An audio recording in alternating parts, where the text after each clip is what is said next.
भृगु संगीता ज्ञान में मैं पवन शर्मा आपका स्वागत करता हूँ। आज हम बात करते हैं आपकी कुंडली में आपका लग्नेश। किसी भी जातक या जातिका की कुंडली में सबसे पहले आपको ये देखना है कि इस भाव का स्वामी, यहाँ जो संख्या आएगी, यहाँ मैं 1 नंबर लिख रहा हूँ, यहाँ 2 नंबर लिख रहा हूँ, यहाँ 3 लिख रहा हूँ, यहाँ 4 लिख रहा हूँ। आज हम बात करते हैं मेष लगन, अर्थात मेष राशि जिस जातक या जातिका की प्रथम भाव में विराजमान होती है, तो उसका स्वामी जो होता है, मेष राशि का स्वामी मंगल होता है और मंगल इस कुंडली का लग्नेश बन गया। इसका अर्थ ये हुआ कि अगर आपका मंगल लग्नेश है तो उसकी डिग्री अच्छी है या बुरी, यह आपको देखना है। अगर लग्नेश की मेष लगन में जिसका स्वामी मंगल होता है वो कहीं भी विराजमान हो सकता है कुंडली में, लेकिन लग्नेश जो है वो मंगल ही कहलाता है। अब प्रश्न ये बनता आपका कि लग्नेश अगर कमजोर हो तो ये समझिए कि आपकी कुंडली कमजोर कुंडली है, और लग्नेश अगर बलवान हो डिग्री में तो आपकी अच्छी कुंडली मानी जाती है। 10 डिग्री से 20 डिग्री तक अगर कोई भी ग्रह होता है तो वह बलवान माना जाता है। यहाँ ये जातक या जातिका की कुंडली जो मैं आपको बता रहा हूँ, इसका लग्नेश जो है वो मंगल है, लग्नेश का स्वामी मंगल है। अब आपको ये देखना है कि मंगल 10 डिग्री से कम है या 10 डिग्री से ज़्यादा है। 10 डिग्री से 20 डिग्री के बीच में अगर मंगल है तो वह अच्छा माना जाता है।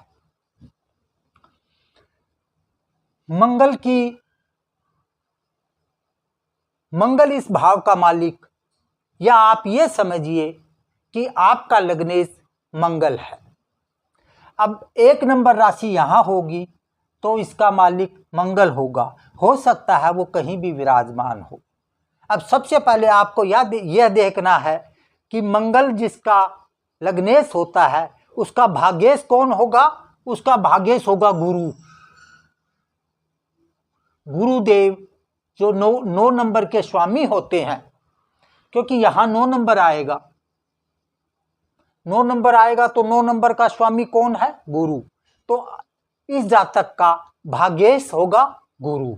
इधर आप आ जाइए, पंचम भाव, यह पंचम भाव है, पुत्र का भाव है। इसका मालिक कौन होगा? इसका मालिक होगा सूर्य। सूर्य और गुरु दोनों मंगल के मित्र माने जाते हैं।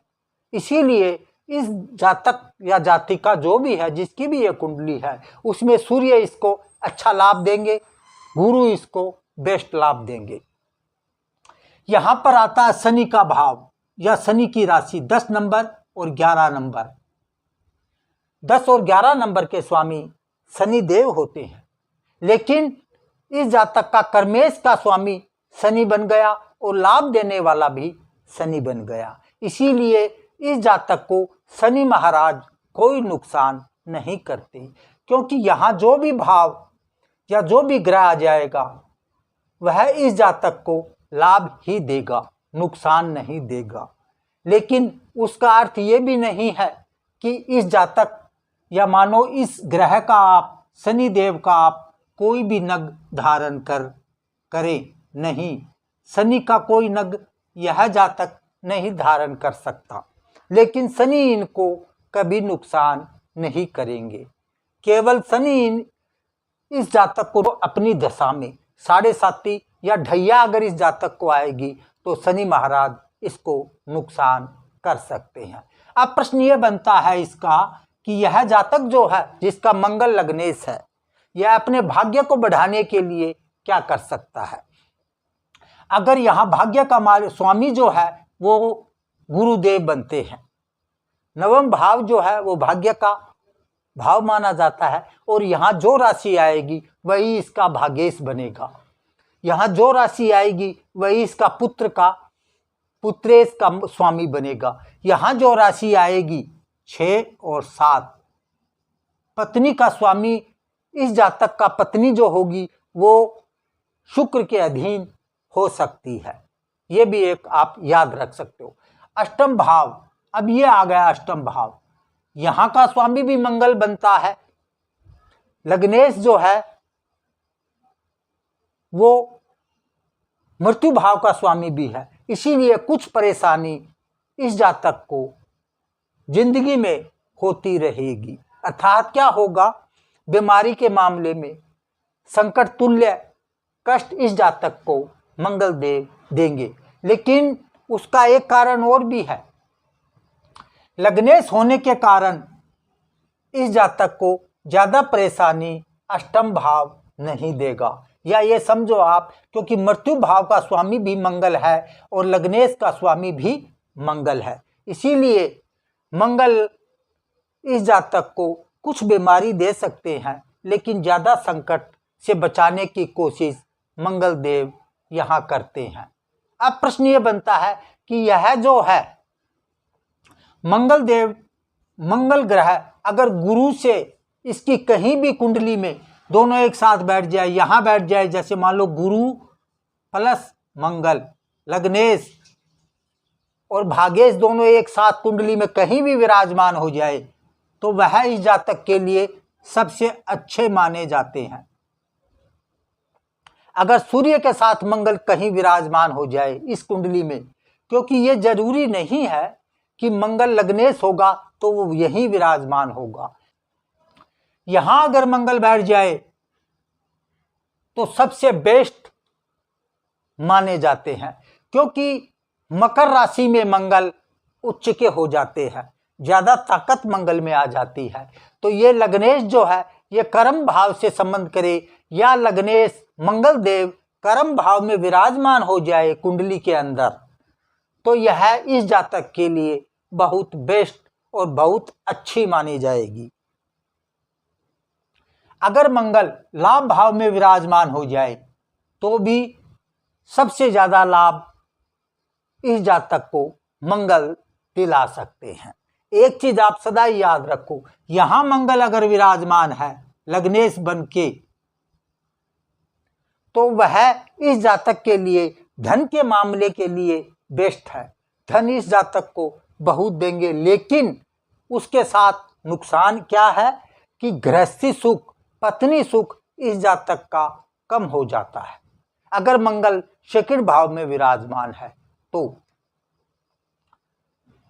ये आपको सभी को मैं पहले भी बता चुका हूं, इन तीनों भावों में और ये दो, इन पांचों भावों में अगर मंगल कहीं भी किसी भी जातक या जातिका की कुंडली में विराजमान है तो आप ये समझिए वह मंगल दोष कुंडली बन जाती है। नंबर 2, अब प्रश्न ये बनता है, ये शादी करे अगर ये जातक, लग्नेश मेष लगन का मालिक, या आप ये समझिए 1 नंबर राशि जिसकी भी हो उसका लग्नेश, मेष का लग्नेश अगर शादी करे तो किस जातक से, जातिका से करनी चाहिए। प्रश्न ये है, तो इसका मैं आंसर आपको ये समझा रहा हूं कि अगर पंचम भाव अर्थात सूर्य, लड़की का लग्नेश 5 नंबर हो, लड़की का लग्नेश 9 नंबर हो, तो वह इस जातक के लिए सबसे सुंदर और अच्छा माना जाता है। सूर्य 5 नंबर और 9 नंबर लग्नेश जिसका हो, उस लड़की से अगर यह जातक शादी करता है तो वह अच्छी जोड़ी मानी जाती है। यह मैं ओनली विवाह के लिए आपको समझा रहा हूं। अब प्रश्न ये बनता है कि अगर मंगल जिसका भी लग्नेश हो, उस जातक को परेशानी कौन कौन सी उम्र में कब कब आएगी। यह जातक जिसका मेष लग्नेश की कुंडली होगी वह जातक 6 वर्ष, 8 वर्ष, 15 वर्ष, 36, 40 और 45 वर्ष में समस्या और बीमारी इस जातक को हो सकती है। प्लस 16 वर्ष में, 28 वर्ष में, 34 वर्ष में, 41 वर्ष में, 48 वर्ष में और 51 वर्ष में इस जातक को लाभ भी प्राप्त होगा, अर्थात सुख मिलेगा। गाड़ी सुख, मकान सुख इस उम्र में इस जातक को मिलते हैं और इस उम्र में इस जातक बीमार हो सकता है, प्लस कोई नुकसान भी इस जातक का इस उम्र में हो सकता है। ये ओनली मेष लग्न की कुंडली धारक के लिए लागू होता है।